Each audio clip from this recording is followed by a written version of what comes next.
Look into my eyes and show me adventures I haven't seen. Taking all the life, it hits the spot. Hello everyone, welcome back to my channel. So आज की इस video में मैं आपके साथ share करूंगी Alia Bhatt dress inspired जो dress है वो जो बहुत ज़्यादा ब्यूटीफुल लगी है बनने के बाद। सो गाइज यहाँ पे मैंने अस्तर का फैब्रिक 2.5 मीटर लिया है एंड मेन फैब्रिक जो है वो मैंने 4 मीटर लिया है। इसमें मेरी फ्रॉक का जो लुक है वो बहुत ज़्यादा ब्यूटीफुल आया है। सो गाइज यहाँ पे मैंने अस्तर का जो फैब्रिक है उसे मैंने फोल्ड कर लिया है एंड अपनी जो चोली है ऊपर की उसकी लेंथ ले ली है एंड उसके बाद इसे मैं कट कर लूँगी। तो मैंने यहाँ पे 15-15 इंच के करीब निशान को लगाया एंड इसे कटिंग कर लिया है। उसके बाद में 7 इंचेस पे मार्क करूँगी बन साइड की तरफ से एंड एक इस तरीके से एल शेप बना लेंगे हम 7 इंचेस पे मार्क करके आर्म होल पे। उसके बाद आपको यहाँ पे चेस्ट का मार्किंग करनी है जो मैं यहाँ पे करूँगी 10.5 इंच के करीब। तो यहाँ पे नीचे में वेस्ट का मार्क करना है जो मैं 8.5 इंच पे करूँगी। उसके बाद आपको यहाँ पे लाइंस को ड्रॉ कर लेना है एंड यहाँ पे मार्जिन की लाइन हो गई है। उसके बाद आपको यहाँ पे आर्म होल पे आपको हाफ लेना है, यहाँ पे इस तरीके से मार्क करना है हाफ पे एंड उसके बाद एक राउंड शेप देना है। इससे आपका आर्म होल बहुत अच्छे से बन जाएगा, जिसको शेप नहीं आती है उसमें भी आराम से बन जाएगा। नेक की जो चौड़ाई है वो मैं 3 इंच लूँगी एंड लेंथ में यहाँ पे 6 इंच लूँगी फ्रंट की एंड बैक की यहाँ पे मैं 5 इंच लूँगी। तो मैं यहाँ पे सिर्फ बैक नेक की ही मार्किंग करूँगी एंड इसे कटिंग कर लूँगी। तो यहाँ पे आप देख सकते हैं एक राउंड शेप दे दिया है हमने। इस तरीके से हमारा ये मार्किंग कंप्लीट हो जाएगा एंड मैं इसे कटिंग कर लूँगी। सो गाइज यहाँ पे आप देख सकते हैं मैंने कटिंग कर लिया है। तो आपको अभी नेक नहीं कट करना है, अंदर से एक फैब्रिक को निकाल देना है एंड बैक नेक को कट कर लेना है। तो ये हमारा बैक पार्ट हो जाएगा। उसके बाद हम फ्रंट पार्ट को रखेंगे जिसमें हमने नेक नहीं कट किया था एंड 6 इंच की लेंथ लूँगी मैं फ्रंट पार्ट की एंड 3 इंच की जो है हमने गहराई ली है, सॉरी चौड़ाई ली है। उसके बाद एक बॉक्स बनाएंगे एंड फ्रंट की जो शेप होगी मैं वो कुछ इस तरीके से दूंगी जिस तरीके से वीडियो में दिखाया जा रहा है। 5 शेप की आपको ये शेप देना है नेक में कुछ इस तरीके से, इससे इसका लुक और ज़्यादा ब्यूटीफुल आएगा।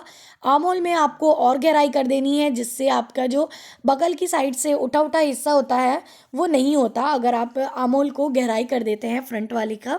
बहुत अच्छे से फिटिंग आती है आपकी। इन दोनों को कट कर लूँगी मैं कुछ इस तरीके से। कटिंग करने के बाद हमारे दोनों जो पार्ट होंगे वो कट हो चुके होंगे। सो गाइज यहाँ पे आप देख सकते हैं ये हमारा फ्रंट पार्ट है। फ्रंट पार्ट को हमें आलिया भट्ट इंस्पायर्ड फ्रॉक बनानी है तो मैं इसे बीच में से कट करूँगी। तो मैं यहाँ पे 12 इंच पे मार्क करूँगी एंड 12 इंच पे मार्क करने के बाद आपको एक तिरछा इस तरीके से लाइन को ड्रॉ करना है एंड इसे भी कट कर लेना है। बहुत ही ब्यूटीफुल इसका लुक आया था एंड बहुत ही अच्छा मुझे लगा है एंड इसका जो दुपट्टा है वो मैंने कंट्रास्ट में लिया था। सो गाइज यहाँ पे हम नीचे का घेरे को कट करेंगे। नीचे का जो घेरा है हमने यहाँ पे जो लेंथ लिया है एंड जो चौड़ाई लिया है वो मैंने स्क्रीन पे मेंशन कर दिया है एंड एक पार्ट को आपको उठा देना है एंड दूसरे पार्ट को इस तरीके से आपको डबल फोल्ड करके लेंथ वाइज रखना है। तो ध्यान रहे यहाँ पे आपको जो लेंथ है आपको यहाँ पे तो 4 इंच में मैं यहाँ पे मार्क करूँगी एंड इस तरीके से एक शेप दे दूँगी। मतलब आपको 4 इंच लंबा लेना है फ्रंट का पार्ट। इस चीज़ का ध्यान रखेंगे आप, 4 इंच आपका लंबा होना चाहिए फ्रंट का पार्ट। मैंने यहाँ पे सेम ले लिया था बट मेरा जो लेंथ है मैंने पहले ही ऑलरेडी लेंथ में लंबा लिया था। उसके बाद मैंने बैक पार्ट को कट कर दिया था क्योंकि वो बाद में लंबा हो गया था मेरा। तो आप समझ सकते हैं आपको इसकी जो लंबाई है नीचे के घेरे की वो आपको ज़्यादा लेनी है मेन पार्ट में। अस्तर के पार्ट में भी लेनी है बट मेन पार्ट में ज़्यादा लेनी है। तो उसके बाद मैंने यहाँ पे मेन पार्ट को 2 फोल्ड में इस तरीके से रखा है एंड अपनी चोली को कट कर लिया है। तो यहाँ पे हमारा कट हो गया है। उसके बाद हम फ्रंट पार्ट का जो चोली का हिस्सा था उसे रखेंगे हम एंड उसका नेक एंड नीचे का जो हिस्सा है उसे भी आपको कट कर लेना है।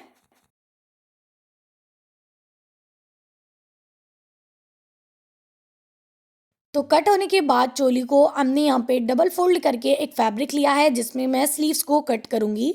इसकी चौड़ाई मैंने यहाँ पे 9 इंच के करीब ली है एंड लेंथ आप अपने अकॉर्डिंग ले लें। मैंने यहाँ पे फुल स्लीव्स रखी है 23 इंच के करीब। तो मैं यहाँ पे जो है 3 इंच पे इस तरीके से मार्क करूँगी एंड उसके बाद आपको यहाँ पे एक शेप देनी है अपने आर्म होल की एंड नीचे से आपको मोरी को रख लेना है एंड इस तरीके से तिरछे में आपको एक स्लांट सी शेप देनी है। इस तरीके से ये हमारी स्लीव्स की मार्किंग हो जाएगी एंड मैं इसे भी कट कर लूँगी। तो हमारी स्लीव्स भी कट हो चुकी है गाइस, देख सकते हैं। उसके बाद हम मेन पार्ट का जो नीचे वाला पार्ट है वो ले लेंगे। तो यहाँ पे जो मैंने नीचे वाला पार्ट लिया है वो मैंने 4 इंच एक्स्ट्रा लंबा लिया है। ध्यान रहे आपको अपनी लंबाई से 4 इंच एक्स्ट्रा लंबा लेना है। तो यहाँ पे मैंने इस तरीके से एक बैक पार्ट को हटा दूंगी एंड फ्रंट पार्ट जो होगा हमारा उसे मैं इस तरीके से रखूँगी फोल्ड करके एंड 4 इंच का मार्क करूँगी मैं इसके अंदर भी इस तरीके से एंड इसे मैं कट कर लूँगी। तो ध्यान रहे जब हम इसमें फ्रंट पार्ट को तो हमने 4 इंच कट कर लिया है, बैक पार्ट को भी आपको 4 इंच कट कर लेना है बाद में जब आपकी स्टिचिंग हो जाएगी। सो गाइज़ यहाँ पे आप देख सकते हैं मैंने यहाँ पे कट कर लिया है। उसके बाद मैं अपना अस्तर एंड मेन फैब्रिक के नेक को पलट दूंगी स्टिच करके। तो यहाँ पे आप देख सकते हैं अस्तर हमारा नीचे है एंड मैं यहाँ पे नेक को पलट दूंगी। तो मैंने यहाँ पे नेक को पलट दिया है एंड चारों तरफ से अस्तर को कच्चा कर लिया है सुई धागे की हेल्प से। सो गाइज़ यहाँ पे आप देख सकते हैं कुछ इस तरीके से इनका लुक आएगा। बहुत अच्छे से मैंने यहाँ पे आयरन भी कर लिया है जिससे इनका जो नेक है बहुत फिनिशिंग से आया है। तो ये हमारा बैक एंड फ्रंट पार्ट है एंड कच्चा भी आप देख सकते हैं मैंने अच्छे से कर लिया है। उसके बाद दोनों को एक दूसरे के ऊपर रखूँगी एंड इनका जो शोल्डर है उन्हें मैं स्टिच कर लूँगी। तो यहाँ पे मैंने स्टिच कर लिया है। स्टिचिंग में नहीं दिखा रही हूँ क्योंकि इससे हमारी जो वीडियो है वो बहुत लंबी हो जाती है। सो गाइज़ यहाँ पे मैंने फ्रंट पार्ट लिया है एंड फ्रंट पार्ट का जो हिस्सा है हमारा नीचे की साइड का जो हिस्सा है वो लिया है एंड उसके ऊपर मैंने एक बड़े टाके की सिलाई से कच्चा कर लिया है एंड उसके बाद मैं एक धागे को खींचते हुए इसके अंदर गैदर्स डाल दूँगी। आप चाहे तो इसमें सुई धागे की हेल्प से भी गैदर्स डाल सकते हैं। मैं यहाँ पे इस तरीके से गैदर्स डालूंगी। सो गाइज़ यहाँ पे आप देख सकते हैं कुछ इस तरीके से एंड आपको हाफ में पहले गैदर्स डालने हैं उसके बाद आपको नाप लेना है इसे। सो यहाँ पे आप देख सकते हैं आधे हिस्से में मैंने यहाँ पे गैदर्स को डाल दिया है। जो आपकी बीच की नोक होगी वो यहाँ पे कुछ इस तरीके से आएगी। यहाँ पे आप चाहें तो एक पिन भी लगा सकते हैं या फिर निशान भी लगा सकते हैं। अब मैं दूसरे हिस्से में भी इसी तरीके से गैदर्स को डालूंगी कुछ इस तरीके से। सो यहाँ पे आप देख सकते हैं इस तरीके से गैदर्स को डालना है एंड दूसरे हिस्से पे भी डाल लेंगे हम एंड बैक पार्ट पे भी आपको इसी तरीके से, उसमें तो सिर्फ सीधा ही आएगा तो आपको सीधे में गैदर्स डाल देने हैं। जितनी आपकी चोली है आप उसके अकॉर्डिंग उसमें गैदर्स डाल दें। तो यहाँ पे आप देख सकते हैं मैंने यहाँ पे जो अस्तर वाला फैब्रिक है वो भी ले लिया है, उसमें भी मैं गैदर्स को डाल दूंगी। इसमें भी मैंने बड़े टाके की सिलाई कर ली है एंड एक धागा खींचते हुए मैं इसमें भी गैदर्स को डालूंगी एंड इतना ही कर लूँगी मैं जितना हमारा नीचे वाला पार्ट है जो मेन फैब्रिक है वो इतना हमें कर लेना है। इसे अस्तर वाले फैब्रिक को भी, अस्तर वाले का जो फैब्रिक है उसमें गैदर्स कम आएंगे एंड मेन फैब्रिक जो है उसमें हमारे जो गैदर्स हैं वो ज़्यादा आएंगे। सो यहाँ पे आप देख सकते हैं किस तरीके से यहाँ पे गैदर्स आ रहे हैं। आई होप आपको समझ में आ रहा होगा जिस तरीके से मैं इसमें कटिंग में समझाने की कोशिश कर रही हूँ आपको। तो यहाँ पे आप देख सकते हैं दोनों को आपस में जॉइन कर लेना है जब आपके गैदर्स एक साथ हो जाएंगे। ये देख सकते हैं मैंने दोनों को एक साथ जॉइन कर लिया है एंड अब आपको अपनी चोली का पार्ट लेना है एंड इसके ऊपर रखना है एंड इसको स्टिच कर लेना है कुछ इस तरीके से। बहुत ही सिंपल वे में मैंने आपको समझाने की कोशिश करी है।